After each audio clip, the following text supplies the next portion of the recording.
బట్టతలతో బాధపడుతున్నారా? ఆధునితనమైన పద్ధతిలో hair transplantation చేయబడును. Face clinic Hyderabad. నమస్తే, వెల్కమ్ టు సుమన్ టీవీ. నేను విష్ణు. ప్రస్తుతంతో పాటు మార్కెట్ అనలిస్ట్ రేవంత్ చలమలా ఉన్నారు. వారితో మాట్లాడదాం. నమస్తే రేవంత్. నమస్తే అండి. రేవంత్, ఎన్నికల హీట్ కూడా స్టార్ట్ అయిపోయింది. మరోవైపు మార్కెట్లో కూడా కొంత అనిశ్చితి అనేది కూడా నెలకొనడం జరిగింది. అండ్ ఈ టైంలో మీరు మార్కెట్స్ని ఎలా చూస్తారు? అసలు మీ పర్సెప్షన్ ఎలా ఉంటుంది మార్కెట్ల పైన? ఒక రకంగా మార్కెట్ ఎలక్షన్స్ కంటే ముందు ఈ సెబీ ప్రభావంతో కొంత ఈ స్మాల్ అండ్ మిడ్ క్యాప్లో కొద్దిగా కాదు చాలా అలజడే చెలరేగిందని చెప్పాలి. పర్టికులర్గా లాస్ట్ లెగ్ ఆఫ్ ద ర్యాలీలో ఇన్వెస్ట్ చేసిన వాళ్ళైతే చాలా ప్యానిక్ అయ్యారు. మన కామెంట్స్ కింద కూడా నేను చాలా చదివా. దాదాపుగా 40% నా ఇన్వెస్ట్మెంట్లో డౌన్ అయిపోయింది అని చెప్పి పెట్టిన వాళ్ళని కూడా చూశాను నేను. సో బేసిక్గా ఇది over the period of time ఆ ఇన్వెస్టర్స్లో ఒక భయాన్ని అయితే నింపుతుంది. దేర్ ఇస్ నో డౌట్, చాలా భయాన్ని అయితే నింపుతుంది. బట్ ఒక విషయం మనం ఎప్పటి నుంచో చెప్పుకుంటూ వస్తుంది, మార్కెట్కి ఇక్కడ నుంచి రిస్క్ రివార్డ్ రేషియో అనేది ఎక్కువగా వర్కౌట్ అవ్వదు. And this is not the good time for the fresh investors. Already existing ఉన్న ఇన్వెస్టర్స్ ఎవరైనా ఉంటే వాళ్ళు ఎగ్జిస్టింగ్ పోర్ట్ఫోలియోని క్లియర్ చేయాల్సిన అవసరం లేదు. కానీ కొత్త వాళ్ళు డైరెక్ట్గా ఇప్పుడు ఈక్విటీ మార్కెట్స్లో స్మాల్ అండ్ మిడ్ క్యాప్ అయి ఉండొచ్చు, లేకపోతే ఎందులో అయినా కానీ ఆ స్మాల్ అండ్ మిడ్ క్యాప్ పర్టికులర్గా కొద్దిగా జాగ్రత్తగా ఉండాలని చెప్పేసి అనుకుంటున్నాను. సో పర్టికులర్ నేను ఎలా చూస్తున్నాను అని అంటే, ఇప్పుడు ఎలక్షన్కి సంబంధించి నోటిఫికేషన్ వచ్చిన తర్వాత యాక్చువల్గా ఇండియా వీక్స్ అనేది చాలా పెరగాలి, వాలటాలిటీ మార్కెట్లో ఇంక్రీజ్ అవ్వాలి. రివర్స్లో ఇండియా వీక్స్ అనేది కూల్ అవడాన్ని అబ్జర్వ్ చేస్తున్నా. సో మనకి ఈ పరిణామం నాకు ఒక రకంగా ఏం అర్థమయ్యేలా చెప్తుంది అని అంటే, మార్కెట్లో రాబోతున్నటువంటి రిజల్ట్ అనేది ఆల్రెడీ మార్కెట్ ఎక్స్పెక్ట్ చేసేస్తుంది. గవర్నమెంట్ స్టేబుల్గా ఉంటుంది. సో పెద్దగా వాలటాలిటీ మార్కెట్లో ఉండాల్సినటువంటి అవసరం అయితే లేదు. అండ్ ఏదైతే గవర్నమెంట్ ఫామ్ చేయకపోతుందో ఆ election based rally, winnowing rally ఏదైతే ఉందో అది ఆల్రెడీ మార్కెట్లో కొంతవరకు వచ్చేసింది, ఆల్రెడీ ఫ్యాక్టర్ అయిపోయింది. అండ్ పర్టికులర్గా మనకి డిసెంబర్లో జరిగిన rally, election rally, only election rally, అది హ్యూజ్ గ్యాప్ అప్ అండ్ అక్కడి నుంచి హ్యూజ్ ర్యాలీ. సో బేసిక్గా ఎలక్షన్ని ఫ్యాక్టర్ చేసేస్తే ఆల్రెడీ మార్కెట్ మూవ్ అయిపోయింది. పెద్ద ఎత్తున ఇంకేం మూవ్మెంట్ ఉండదు. ఉన్నా కానీ అగైన్ ఐఎమ్ టెల్లింగ్, మ్యాక్సిమం 25 PEకి వెళ్ళిపోయి రివర్స్ అవడానికి ఎక్కువ స్కోప్ ఉంది రిస్క్ రివార్డ్ రేషియో ప్రకారం. సో ఇది election point of view. And ఇక్కడ ఇంకా మంచి విషయాలు ఏమి లేవా అంటే ఉన్నాయి. గ్లోబల్గా చూసుకున్నప్పుడు కూడా మొన్న జరిగిన ఫెడ్ మీటింగ్లో ఇంట్రెస్ట్ రేట్ కట్స్కి సంబంధించి క్లియర్గా మేము ఇన్ని చేస్తాము అని క్లియర్గా ఏం నోటిఫికేషన్ ఇవ్వనప్పటికీ ఈ ఇన్ఫ్లేషన్ కంట్రోల్ చేసే క్రమంలో మనకి అప్స్ అండ్ బంప్స్ ఉంటూనే ఉంటాయి. అంటే మనకి స్పీడ్ బ్రేకర్స్ లాగా మధ్య మధ్యలో కొన్ని డేటాస్ పెరుగుతూ ఉంటాయి, తగ్గుతూ ఉంటాయి. మనం ప్రతి డేటాని కన్సిడర్ చేయాల్సిన అవసరం లేదు. ఈ కంట్రోల్ చేసే ప్రయత్నంలో ఇటువంటి చిన్న చిన్న డేటాస్ వస్తూనే ఉంటాయని ఒక విషయం చెప్పడంతో ఓకే, మధ్యలో ఏమైనా ఇన్ఫ్లేషన్ పెరిగినా కానీ ఫెడ్ దాన్ని పట్టించుకోదనే ఒక పాజిటివ్ న్యూస్ అయితే మార్కెట్కి వచ్చింది. సో దాని ప్రభావం గత 2 రోజులుగా మార్కెట్ కొంత బులిష్గా క్లోజ్ అవడం మనం చూస్తూనే ఉన్నాం. అది ఒక రకంగా గుడ్ న్యూస్. యూకేకి సంబంధించి కూడా గమనిస్తే ఇన్ఫ్లేషన్ దాదాపు 11కి కూడా చేరుకున్నట్టుంది. నేను ఇవాళే ఆయన Instagram account prime minister account చూశాను ఇన్స్టాగ్రామ్లో. ఆయన పోస్ట్ చేశారు ఇవాళ all the way from 11 to almost 3.5%కి వచ్చేసింది ఇన్ఫ్లేషన్ అని. That's a good thing. So ప్రపంచవ్యాప్తంగా ఇన్ఫ్లేషన్ కంట్రోల్ చేయడానికి అన్ని సెంట్రల్ బ్యాంక్స్, ప్రభుత్వాలు బాగా కష్టపడుతున్నాయి. ఒక రకంగా అవి ఆ స్టేజ్కి కూడా వచ్చేసాయి. ఇన్ఫ్లేషన్ కంట్రోల్ చేయడానికి అయితే ఎటువంటి ప్రాబ్లం అయితే లేదు ఇంకా అని ఒక క్లారిటీ కూడా నాకు కనిపిస్తుంది. Going further they will control the inflation, అది కూడా ప్రాబ్లం లేదు. సో ఇదంతా positive side.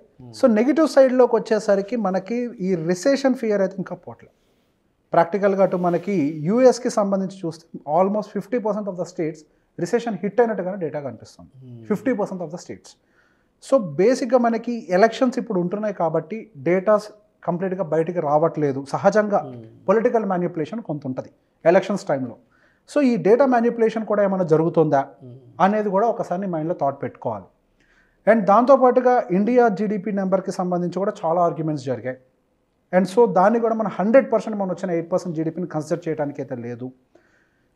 And more over ఇండియాలో కూడా ఇప్పుడు ప్రెజెంట్ మార్కెట్ కండిషన్ చూస్తున్నట్లయితే అంత స్టేబుల్గా, అంటే స్టాక్ మార్కెట్ కాదు, ఫిజికల్ మార్కెట్స్ పరంగా చూస్తున్నట్లయితే బయట బిజినెస్లు కూడా అంత బాగా నడవట్లేదు.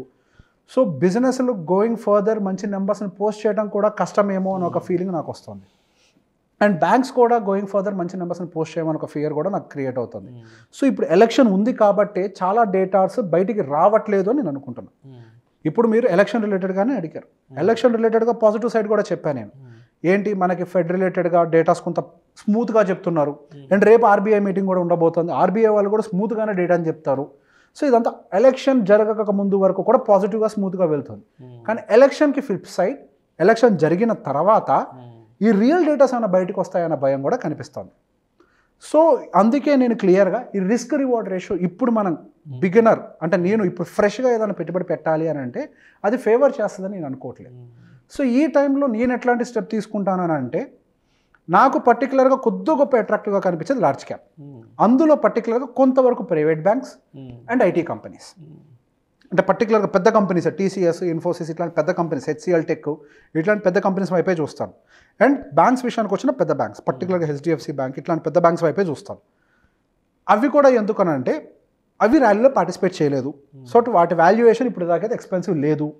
ఒకవేళ మార్కెట్ ఏదైనా పడ్డా కానీ వాటికి డౌన్ సైడ్ రిస్క్ అనేది చాలా తక్కువగా ఉంది. సో నేను కొంత రిస్క్ పర్టికులర్గా ఐటీ సెక్టార్ అండ్ ప్రైవేట్ బ్యాంక్స్లో తీసుకోవడానికి నేను కొంతవరకు, అది కూడా ఫుల్ పోర్షన్లో కాదు, వెరీ స్మాల్ పోర్షన్, మేబీ ఒక 20%, 10% for banks, 10% for IT, but majority portion అంతా కూడా నేను డెప్ట్లో పెట్టుకోవడానికి ఇష్టపడతాను. సో ఎప్పుడైతే మనం అనుకున్న సినారియో అంతా స్టెబిలైజ్ అయ్యే మార్కెట్ కొంచెం కరెక్షన్లోకి జరుగుతుందో సహజంగా ఎలక్షన్ ర్యాలీ జరిగిన తర్వాత మార్కెట్ కొంత రివర్స్ అవడానికి ప్రాబిలిటీ ఉంటుంది. అంటే ప్రాఫిట్ బుకింగే. మేబీ ఇప్పుడు నేను చెప్పిన రిసెషన్ XYZ కూడా పక్కకు పెట్టండి, ఆయన పక్కకు పెట్టిన ప్రాఫిట్ బుకింగ్ అనేది మార్కెట్లో సహజంగా జరుగుతుంది. ప్రాఫిట్ బుకింగ్ అయినా జరగచ్చు, లేదా నేను చెప్పిన కేస్ అయినా రైట్ అయ్యి మార్కెట్ డిప్ అవ్వచ్చు. రెండిట్లో ఏదో ఒకటి జరుగుతుంది. రెండిట్లో కామన్ ఏంటంటే మార్కెట్ డిప్ అవటం. ఆ డిప్ అయినప్పుడు నా డెప్ట్ ఫండ్స్ నుంచి ఈక్విటీ పర్చేస్లోకి ట్రాన్స్ఫర్ చేస్తాను. సో బేసిక్గా నేను నవంబర్, డిసెంబర్ నుంచే small and mid cap purchase ఆపేసి డెప్ట్లో పర్చేసింగ్ చేయడం మొదలుపెట్టాం మ్యూచువల్ ఫండ్స్లో, డెప్ట్ బేస్డ్ మ్యూచువల్ ఫండ్స్లో. So small and mid cap ఇంకా రిస్క్ రివార్డ్ రేషియో బాగోలేదని చెప్పి నేను అనుకున్నా.